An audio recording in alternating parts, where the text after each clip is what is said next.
গল্পটির প্রথম পর্ব অলরেডি আমাদের চ্যানেলে আপলোড করা হয়ে গিয়েছে। প্রথম পর্বটি যদি না শুনে থাকেন তাহলে আপনাদের অনুরোধ করব প্রথমে গিয়ে সেটি শুনুন। আর প্রথম পর্ব শোনা হয়ে গিয়ে থাকলে অন্তিম পর্বে আপনাদের স্বাগত। নমস্কার, আমরা থিল স্টুডিও।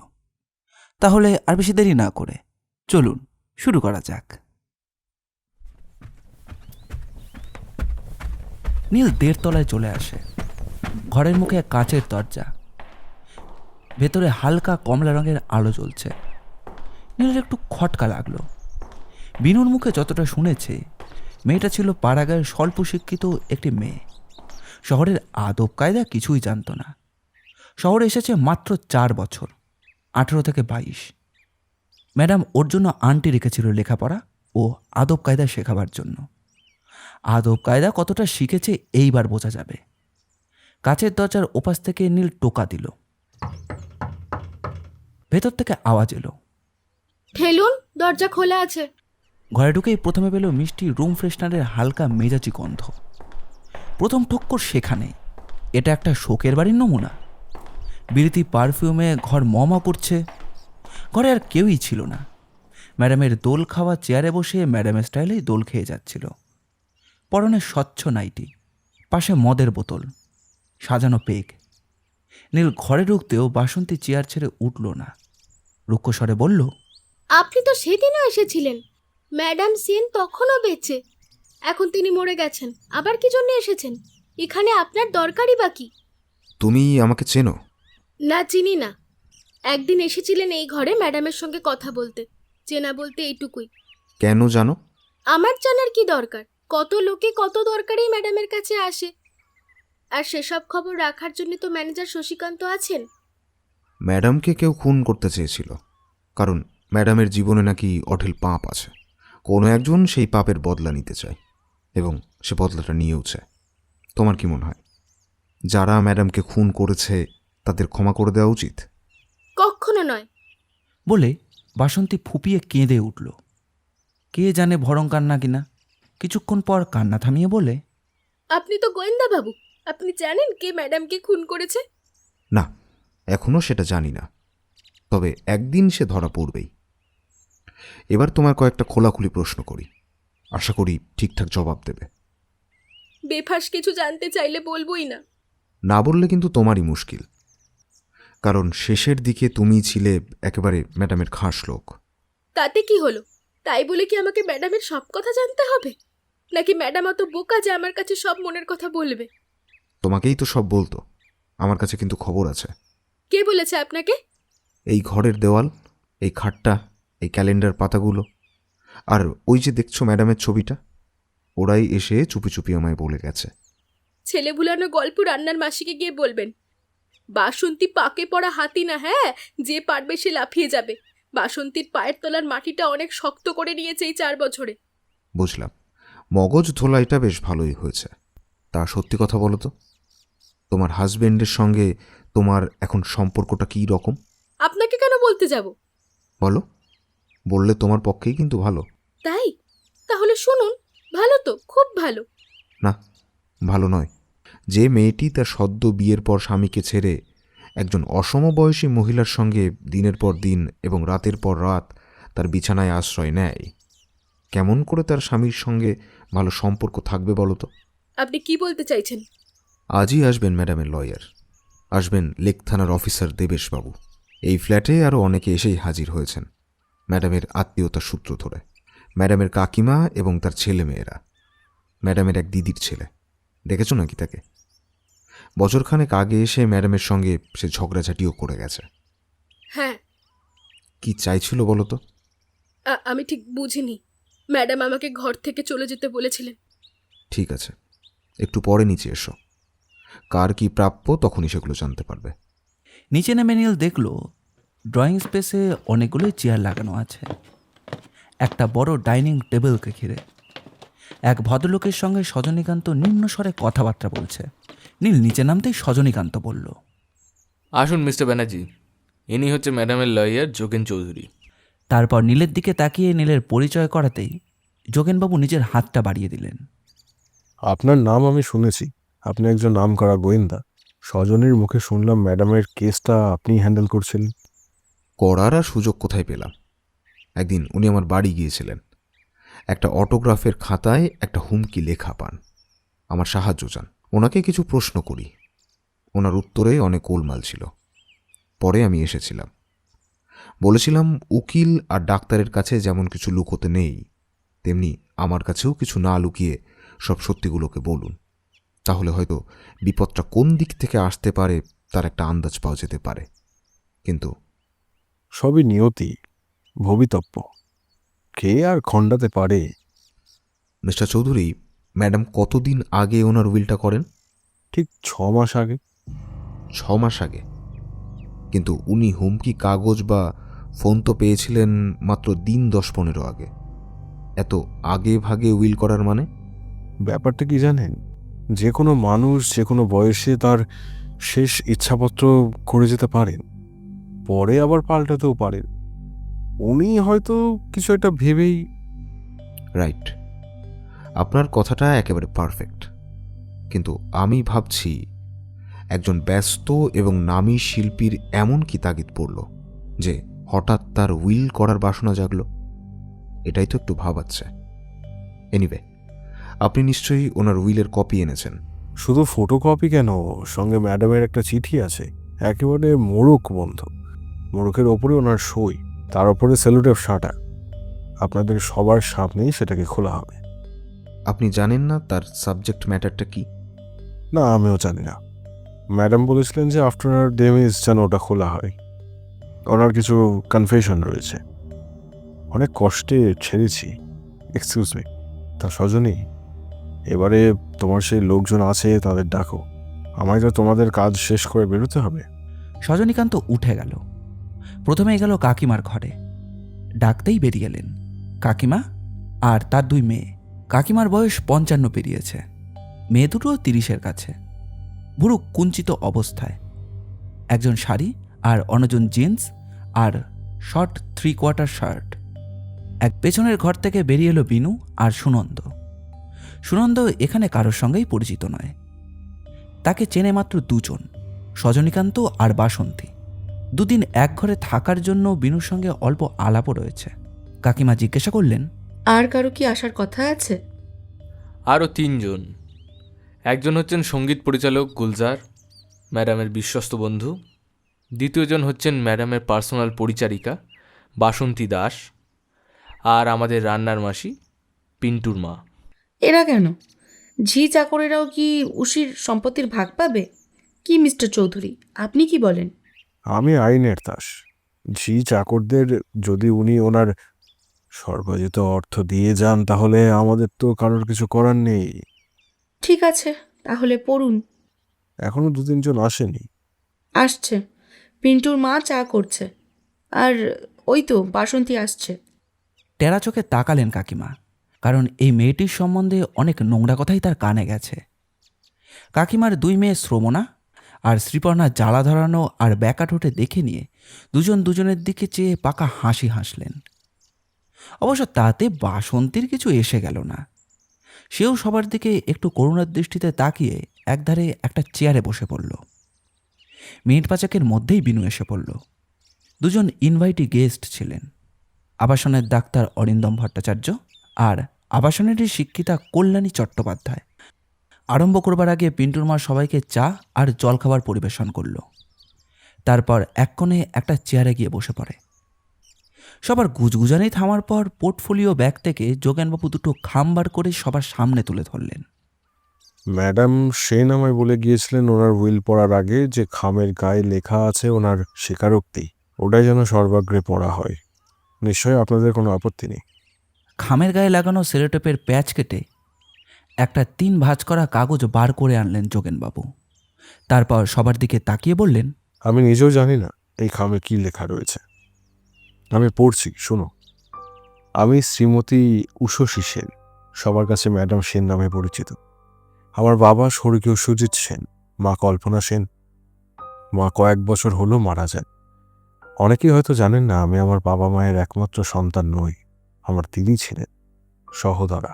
আমার চেয়ে বছর 6 বড় হবে। ছোট থেকেই আমাদের দুই বোনের গানের গলা খুবই ভালো। অনেক কম্পিটিশন ছোটবেলায় আমরা দুজনে গান গেয়েছি। আমার দিদির নাম উর্বশী সেন।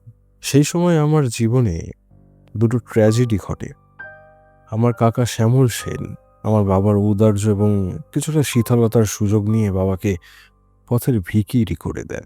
সম্ভবত কাকিমার জন্যে আমাদের ভাগ্যে একটা 2 রুমসের ফ্ল্যাট আর একটা পুরোনো গাড়ি ভাগে পায়। ঠিক সেই সময় আরও একটা ঘটনা ঘটে। এত সাংঘাতিক টামাটলের মধ্যে দিয়ে দিদি একজন নিচু জাতের লোয়ার ডিভিশন ক্লার্ককে বিয়ে করে। বাবা সেটা মানেননি, দিদিকে তাড়িয়ে দিয়েছিলেন। এরপরেই বাবার স্ট্রোক ও মৃত্যু। বাবা মায়ের মনে আঘাত দেওয়ার জন্য আমিও দিদিকে ক্ষমা করিনি কাকাকেও।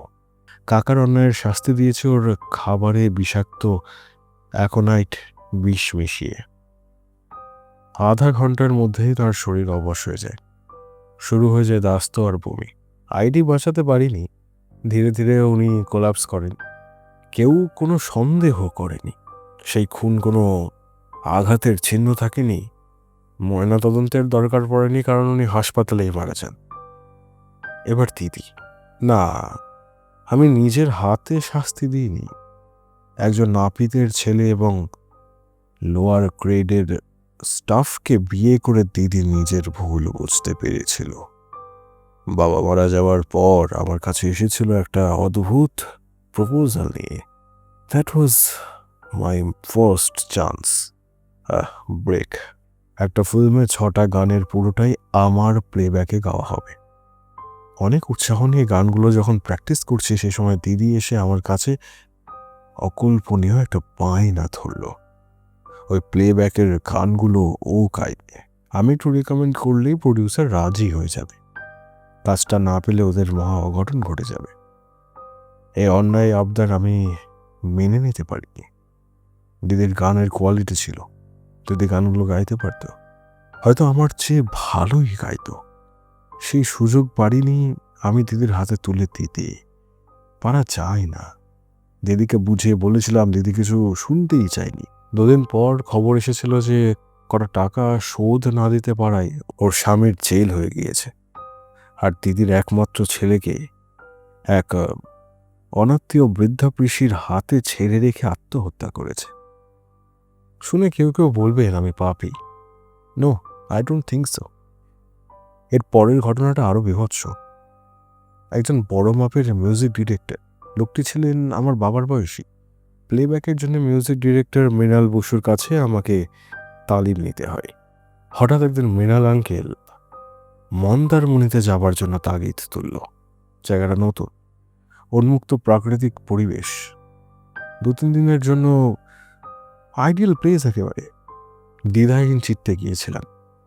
রক্তাক্ত বিভৎসতা নিয়ে সে কুকুরটার কাছ থেকে আমি পালিয়ে এসেছিলাম, তার প্রাণহীন দেহটা সমুদ্রে ভাসিয়ে দিয়ে।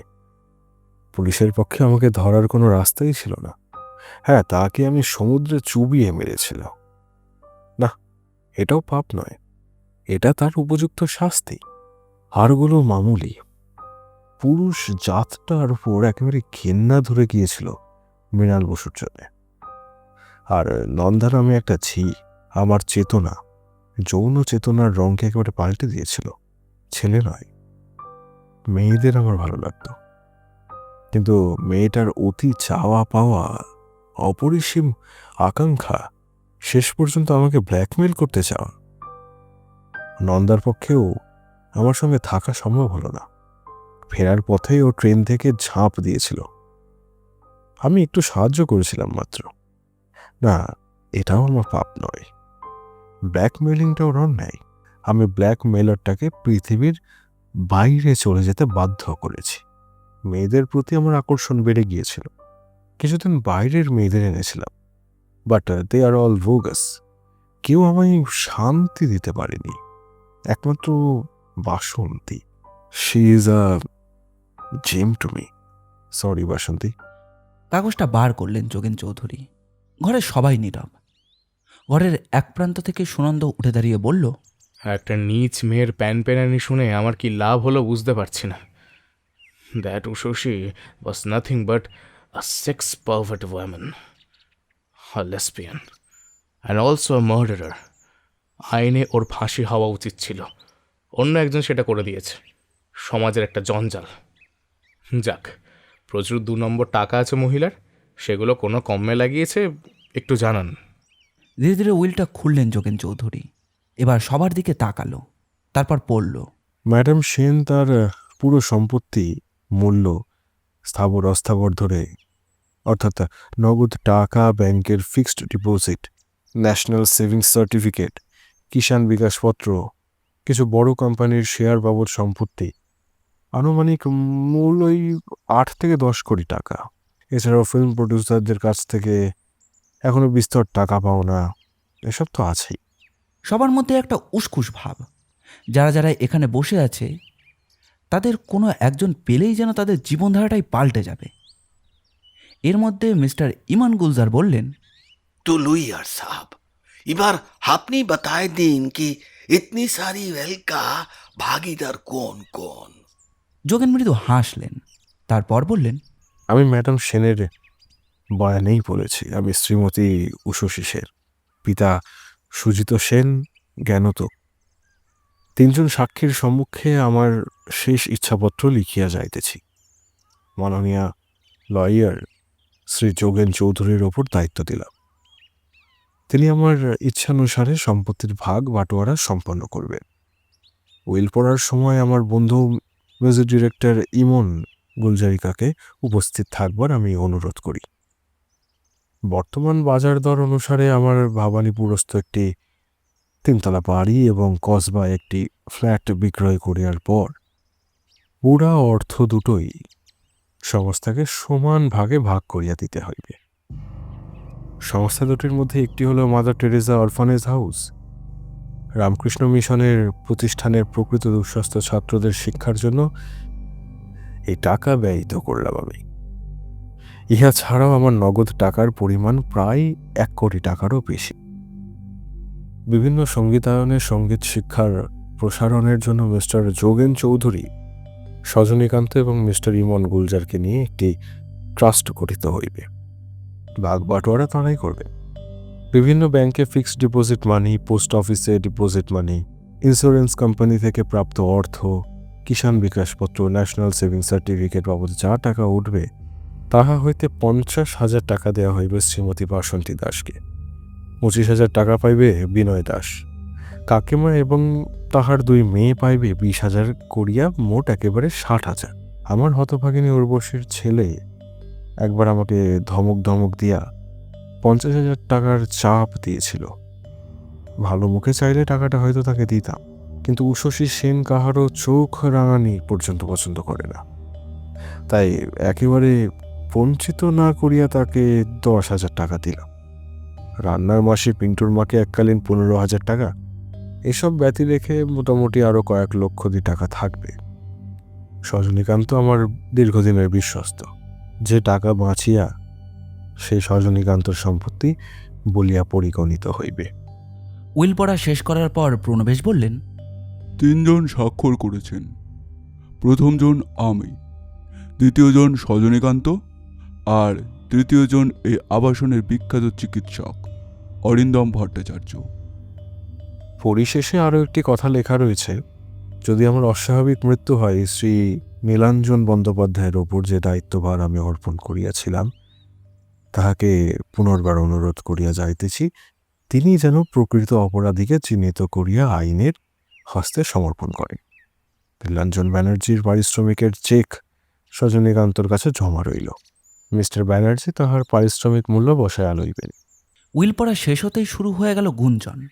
গুঞ্জন থেকে প্রায় চিৎকার। চিৎকারটা শুরু হলো কাকিমার থেকে। স্পষ্টতই তিনি বলে উঠলেন, ভীমরতি, ভীমরতি ধরেছিল মেয়ের। নইলে জেনে বুঝে কেউ এমন উইল করে?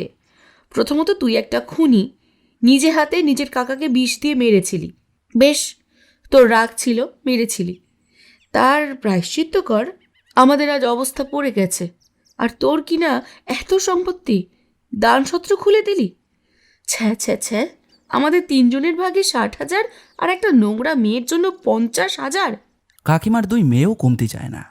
বড় মেয়েটি বলল যে আমরা কোর্টে যাব, প্রমাণ করব যে দিদি এক বিকারগ্রস্ত মহিলা। এবং শেষের দিকে মাথা খারাপ হওয়ার জন্য ধনসম্পদের সব উল্টোপাল্টা জায়গায় বিলিয়ে দিয়ে গেছে। মা চলো, আজই আমরা দাদার সঙ্গে বসে এর একটা বিহিত করব, আর ওই ম্যানেজার সজনীকান্ত ওর বিরুদ্ধেও চার্জ আনবো।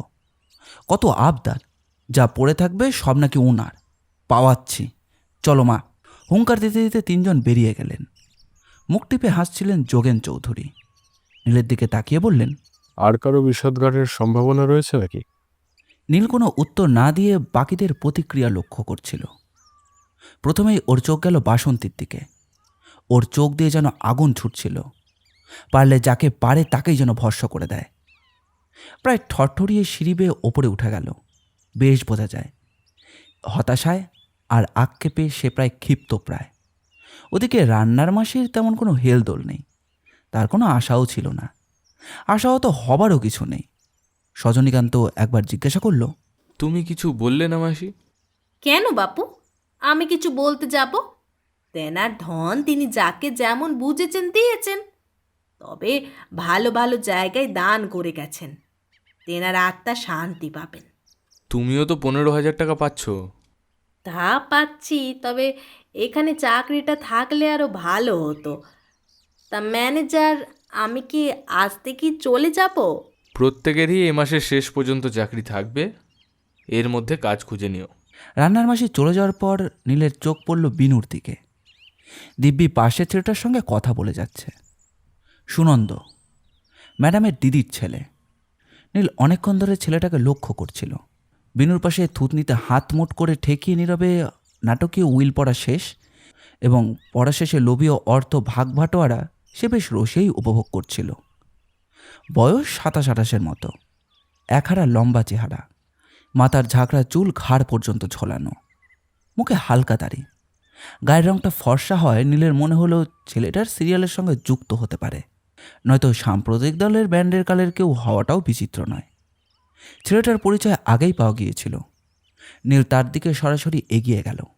ভালো করে ছেলেটিকে দেখতে দেখতে বলল, তুমি করেই বলছি, ম্যাডাম সেনের বোনের ছেলে। হ্যাঁ, আপনাদের ম্যানেজার সজনীকান্ত তো তাই বলল। আমি তোমার কাছে জানতে চেয়েছি। নিশ্চয়ই, আমি যখন তার প্রতিবাদ করিনি তখন তাই। আমার নাম সুনন্দ প্রামাণিক। তুমি কি কোনো ফিল্ম লাইনের সঙ্গে যুক্ত আছো? হঠাৎ এ প্রশ্ন? সাধারণত তুমি যে ধরনের পোশাক পরেছো বা তোমার যে চলন বলন বা চেহারা যে অ্যাটিটিউড, ওই ধরনের একটা পেশার সঙ্গেই অ্যাটাচ বলেই আমার মনে হয়। আমি ভুলও হতে পারি। কেন? আপনার এরকম কেন মনে হচ্ছে? কিন্তু সুনন্দবাবু, তোমার এই অ্যাংরি ইয়াং ইমেজটা তো সঙ্গে মিলছে না। তোমার এই মুহূর্তে মাসির বাড়ি আসা। চট করে কোনো উত্তর না দিয়ে খানিক চুপ করে মাথা নিচু করে কিছু ভাবল। দুম করে পকেট থেকে একটা সিগারেট বার করে ধরালো। প্রয়োজনও মনে করলো না যে নীলের কাছ থেকে কোনো পারমিশন নেওয়ার দরকার আছে। তারপর ধোয়া চাটতে চাটতে বলল, টাকার অঙ্কটা, ফ্ল্যাট কি স্লিম, এসব নিয়ে আমাকে কোনো মাথা ব্যথার কোনো কারণ হতে হয়নি। যদিও আমার টিমে শোচনীয় প্রাদুর্ভাব চলছে, তবুও আই হেট টু টাচ হার মানি। কেন? মাসির এই নোংরা অ্যাবনর্মাল সেক্সি জীবনটার জন্য আই হেট মাসি। কিন্তু আজ তো সারা পৃথিবী জুড়েই সমকাম নিয়ে একটা আলোড়ন আন্দোলন চলছেই। কোনো কিছু নিয়ে আন্দোলন হলেই সেটাকে সঠিক বলে মেনে নিতে হবে? আমি তা বলছি না, কিন্তু সমকামের ব্যাপারটা তো অনেক প্রাচীন এবং বহু বিস্তৃত একটা ঘটনা। কিন্তু এটা অনৈতিক। কেন জানেন? চলো বারান্দার ধারে চলো। তুমি অনেক বড় একটা প্রশ্ন তুলে দিয়েছ। পশ্চিম দিকের বারান্দায় এসে নীল আর সুনন্দ বসল। সুনন্দ অবশ্য বসল না, দাঁড়িয়েই রইল।